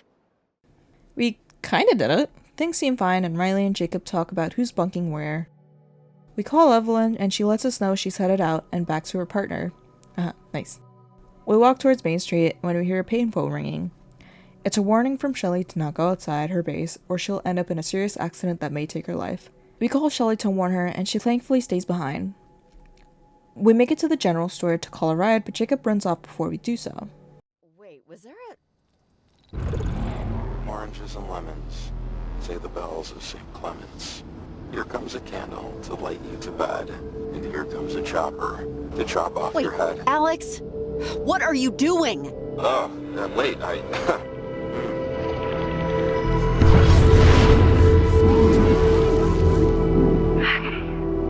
Jacob, are you... Is he okay? He's fine. He can even hear us, but he can't really respond right now. But look, this isn't what I'm here for. Back in Garland, when Jacob was affected in the time loop, that wasn't me. It was them. The Sunken. The crew of the USS Kanaloa. They've been using the half-open gate to pierce through timelines and talk to Olivia when I wasn't. I told her we were done, that this wouldn't work, that it shouldn't work, but she has a determination in her that the Sunken are taking advantage of. Alex, what is going on? Really, you seem nervous. I am nervous, Riley, because the Sunken, they're gonna take over everyone and everything just to come back. They've convinced Olivia to go to Edwards Island and use the comm tower to open another portal. They're gonna consume everything and everyone they can to reconstitute themselves. The way I wanted to do it was a clean swap. This will be more like a hostile takeover. Everyone in Kamina is in danger, and you're the only one that can stop it from happening. You and Jacob. All right, well, you're helping us. I don't know how, or, but you need to help. Of course, Riley. I can't let Olivia do this. Okay, we're out of time here. Now, get a boat. I'll see you over there. Jacob mentions there's key to a boat in the bait shop, so we go rummage through that. But not before we see Athena, Jacob's dog. We reach the boat and we're able to choose whether Jacob stays with Athena or he joins us on an adventure to Edwards Island. I will say the first time around I chose for him to stay behind, and with that choice Alex shows up to talk to us. But in this run, Jacob is with us despite us telling him he's better off with Athena so that he can take better care of her. I honestly prefer that he's not there because of the extra dialogue from Alex, but that's just me. While on the boat, Jacob goes back to feeling sorry for himself on the actions that he took. He wants to prove to himself that he's better and something more than just the island's handyman. It gets old being a fix-it man. Your job is to look at something broken. Just a lifetime of staring at failure. And hopefully, fixing it. There's honor in fixing things for people. You could say that's a noble profession. I'm not saying it's not. I'm saying it's complicated. This is gonna be it. This is the apex of my accomplishment. Another fix-it job. Bigger job, more important job, sure, but a fix-it job still. Don't know. This would have been nice if the #1 spot was taken by something I created. Feeling sorry for yourself immediately. It's not doing you any favors. It's doing you the exact opposite of a favor. Oh, I am well aware. And usually I manage it all better, but good days and bad. Maybe this is the night it all turns around. As he sailed away from the silent city, socks still uncomfortably damp, Jacob Summers decided he'd fixed enough. After tonight, the only thing he would try to fix is himself. How stupid does that sound, right? Authentic and genuinely not sarcastic or smoke-blowing way, the beautiful, mysterious, well-dressed, and modest Riley Poverly told him, "I believe in you, Jacob Summers." We make it to the dock and Edwards Island looks so different. A lot more overgrown and run down, and also the car's still there. Before we make it to the next area, some stuff gets transported, and I'm sure it's Riley's dad's couch. We get thrown onto the beach and we see echoes of Alex's friends. We make it to the command tower, but I decided to call Nick during this. He tells us how the waters are. Things are unnatural. We advise him to try and run home, but he doesn't. We make our way up and see Olivia trying to talk to the ghost. Olivia, come on, honey, just back away. Olivia! I know what you think is going to happen, but it won't. Not like this. You quit! You said you could... Oh God, are we too late? Alex, you're still here. Wait! Please! You don't have to do it this way! How is this anything different than what you, in all of your infantile yearning, tried to do? I want it out! I still do! Hey, let Olivia go! What, you want to be a sad teenager for the rest of your life? We can be again. We can wait and pine and grow and strive. Stop! You aren't this! Henry Griffin! Calvin Gilbert, men, women of the Kanaloa, I know you had children of your... You're not our old salt, and never will be again. Now we are Olivia. Now we are Riley. Riley! Riley! Wait! Leave.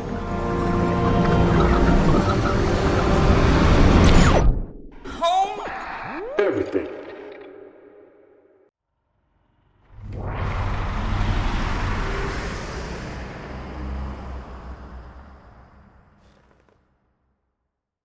And we're thrown again. This time we're at the bus stop where we started the game. As we keep walking, Riley is more determined than ever to stop whatever's going on.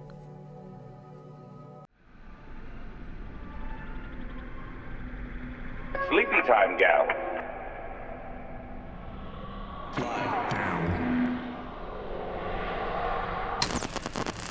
Is this the home you're trying to get back to?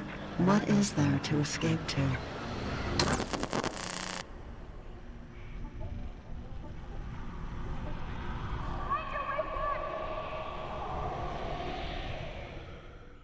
We're thrown back in time and we see Maggie. Taken over by ghosts? That sounds implausible. Or maybe it just did yesterday. You, though, you have no tomorrows.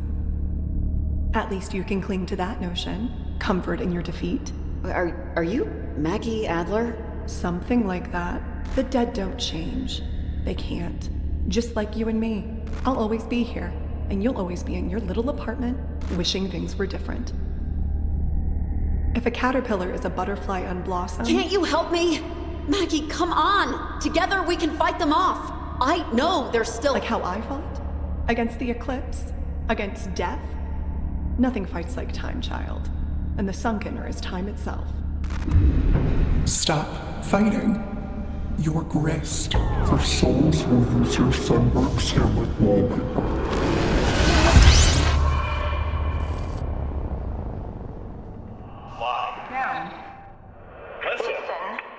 We're sent through time again, and we see some TVs. These instead are of us talking about our time in the military. Riley doesn't sound optimistic about her deployment, and she sounds like she might have regretted it. Keep moving. College for a while. And I don't even know if I want to do that. Yeah, Dad, I know you were excited when I enlisted, but it just didn't work out, okay? Please don't be. You don't have to sound so disappointed. The other is about her being fired. Give me a break! My car broke down for a week. This is just such total bullcrap, and you know it. Well, what am I supposed to do? So, you're firing me. Just because Yeah, I know I was late a few times. It wasn't every other day this month. Robbie, come on! You know that's not what's happening here. Then her breaking up with a guy. I'm not breaking up with you because... No, it's not because of that. Last night was fine. It's just... I'm not in a good space for someone in my life right now. It's not... You're great, really. I need space and time to just figure things out. I'm sorry. I thought you'd understand. The final one is just playing music, presumably at a bar.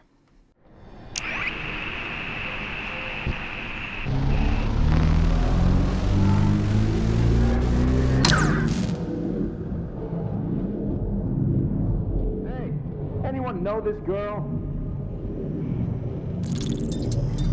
No, I'm sick of dealing with her crap. Just trying to have a drink.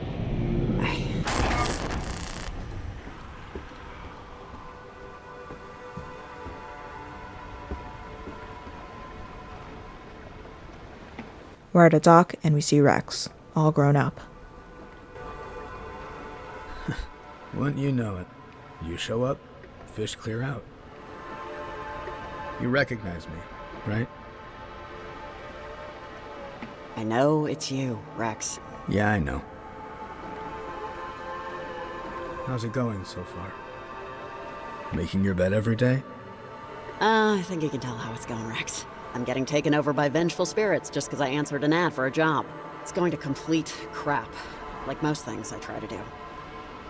Like most things you try to do. Yeah, here's the thing about that. I'm one of those things.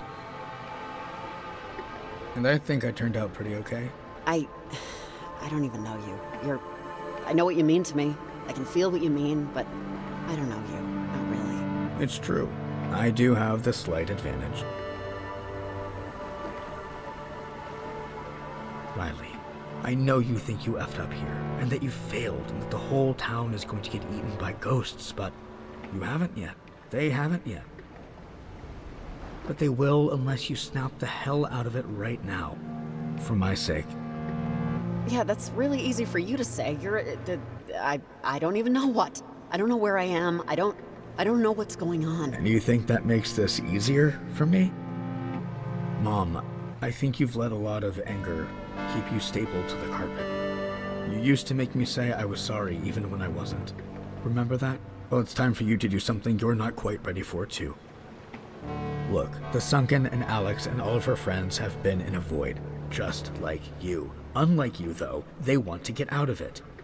How many years did you drain away on the couch, in bars, doing nothing, wanting to shrivel into dirt, crumble to dust, and go out like you came in? Yeah, so what? So what if I'm not living up to your standards of an adventurous existence?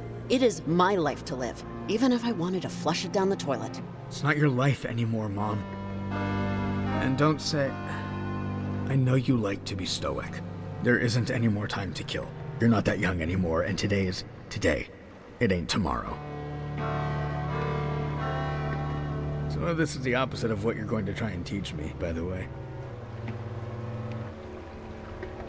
Hey, you said yourself you turned out okay. That must mean something. I did, but you're missing the point. I'm fishing, see? Fishing, that's because of you. I cook my eggs how I do because you cook your eggs that way. I wear jackets all the time, even when I'm dying of heat. I don't floss. I buy too many socks. All the utterly horrible guidance made me who I am today, and I like who I am. But you just don't take your own damn advice, Mom. You never do. You never did. So, I'm here now to make you take your own advice. Do something. Be something. Just make a choice and stick with it. Even if that choice doesn't take you exactly where you expected it to. How, Rex? How exactly am I supposed to do that here? It's easy. Well, it's not easy, but it's easy to start. Admit to yourself, to me, to the void, that eternity doing nothing isn't for you. It's not what I want. It's not enough. And what do you really want? I want to just do something that matters. I need to do something that matters. Yes. Yes, you do. But I think this is my stop. Don't worry about tomorrow, Mom. Just worry about yourself right now. Oh, and I'll see you at Christmas. I pop out a little early. The scene just hits hard, and the game gives us no time to really say anything or even feel what we just witnessed. We're back at the Ghost, and we do the one thing that we've been doing this entire night. Tune into that radio. Riley? Naval submarine sank in the...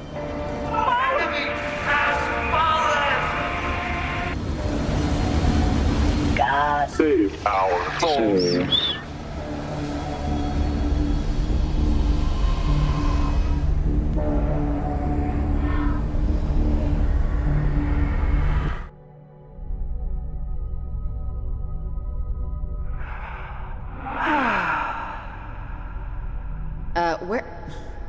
Where are we? Time and space itself. This is the final choice in the game that changes what endings we get. So, are you like free now or something? Not so fast. Someone has to tune the portal from within the time stream.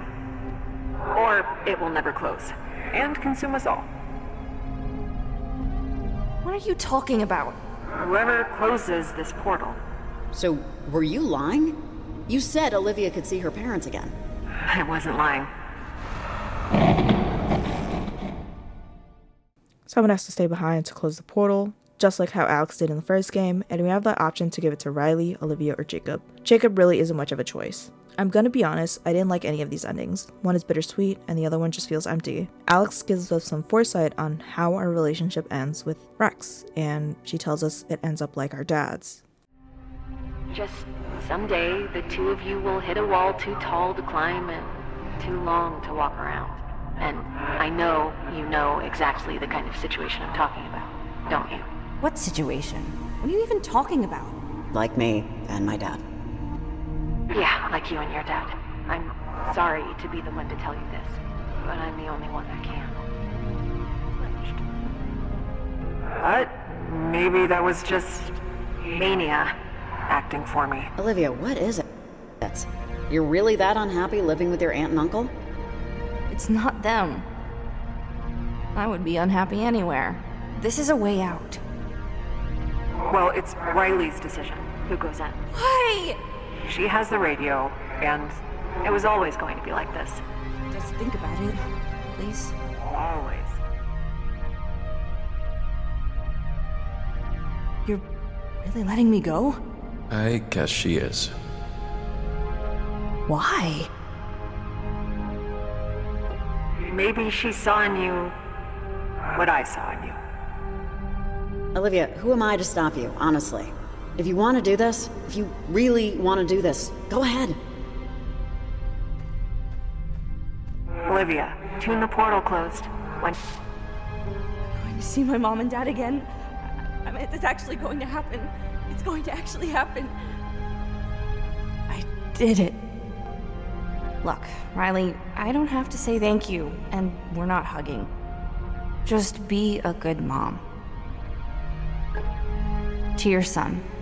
I will, Olivia.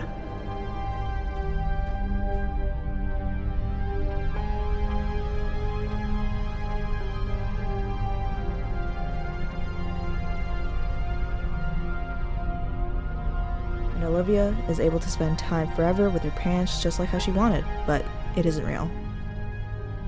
The game tries to insinuate you to give it to Riley because it's the one where everyone gets out and Olivia gets what she wanted. It just doesn't feel right. It doesn't feel right for Riley to give up everything to close the portal. None of these endings feel good, and I think that's the point. Personally, each ending is a lose-lose situation, and I don't think giving a kid who's deeply troubled a forever memory will fix any of the trauma that knowing your parents are actually dead. Olivia is deeply ingrained in the cult, and even if she didn't do it for parentage, she definitely got it from them. We finish here, and we're back at the bus stop. Alex goes off to do high school things, the portal is closed, Jacob and Riley are friends, and that's pretty much it.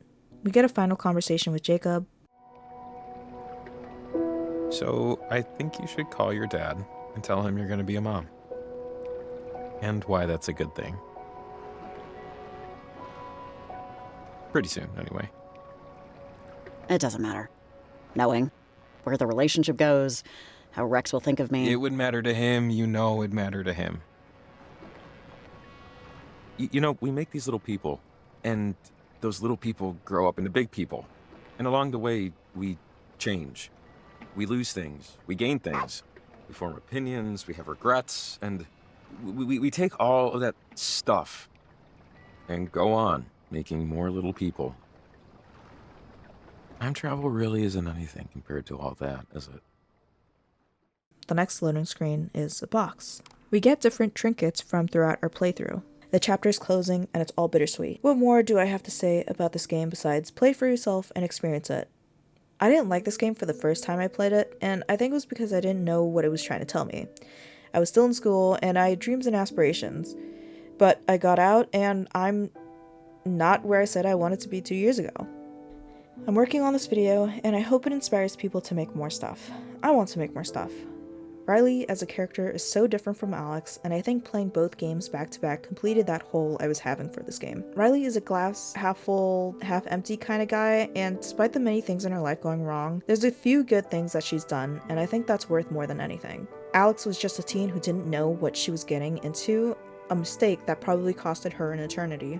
What more do I say about that? Now, we're at the conclusion of this video. I don't really know what to write. I didn't write this part out, and I just want to say that this game definitely changed my life, and I hope that if you ever do get to play it, it changes yours too. I'll be making more videos like this. This is the first long video that I've worked on, and I hope that it was somewhat entertaining. Or at least informative, or, you know, whatever. It'll be good, I promise. But yeah, that's it from me. Same time next upload.